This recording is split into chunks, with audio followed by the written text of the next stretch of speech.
মানিকগঞ্জের ঘিওর উপজেলার বালিয়াখোড়ার ২০০ বছরের ঐতিহ্যবাহী ঘোড়দৌড় প্রতিযোগিতা দেখতে সকাল থেকেই মানুষের ভিড়। আসেন নারী, শিশু সহ সব বয়সের মানুষ। জেলা ও জেলার বাইরে থেকে ঘোড়া নিয়ে হাজির ঘোড়সওয়াররা। ঘোড়দৌড় প্রতিযোগিতা দেখতে দূর দূরান্ত থেকে হাজির হন দর্শক। বালিয়াখোড়া প্রাথমিক বিদ্যালয় মাঠ থেকে বেচারকান্দা পর্যন্ত দুপাশে দাঁড়িয়ে ঘোড়দৌড় প্রতিযোগিতা উপভোগ করেন নানা বয়সী মানুষ।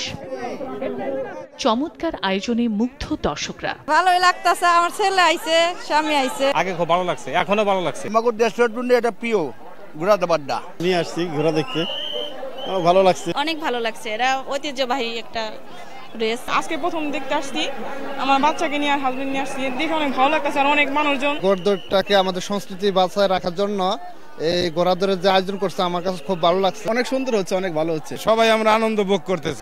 সরস্বতী পূজা উপলক্ষে ঘোড়দৌড় প্রতিযোগিতার পাশাপাশি সাজানো হয়েছে গ্রামীণ মেলা। এখানে ঘোড়া দাবার হয়, ভীষণ সুন্দর আর খুবই ভালো লাগছে এখানে এসে। মেলা আয়োজন ভালোই হচ্ছে, আমাদের কোনো নাই, ডিস্টার্ব নেই। মেলা দেখতেছি ঘুরে ঘুরে, মেলা অনেক সুন্দর, ভালো লাগছে। একসঙ্গে এত দর্শকের মাঝে যাতে কোনো ধরনের অনাকাঙ্ক্ষিত ঘটনা না হয় সেজন্য সতর্ক ছিল আইন শৃঙ্খলা বাহিনীর সদস্যরা। এটা ঐতিহ্যবাহী একটা ঘোড়দৌড় প্রতিযোগিতা, এটা প্রতি বছরে এখানে হয়। আমাদের থানা পুলিশের পক্ষ থেকে যথেষ্ট নিরাপত্তার ব্যবস্থা এখানে গ্রহণ করা হয়েছে। গ্রামীণ ঐতিহ্য ও ২০০ বছরের গ্রামীণ মেলাকে ধরে রাখার জন্যই আয়োজকদের এমন আয়োজন। প্রতি বছরের মতন আমরা এটা করে থাকি, ভবিষ্যতেও আমরা এই মেলা অব্যাহত রাখবো।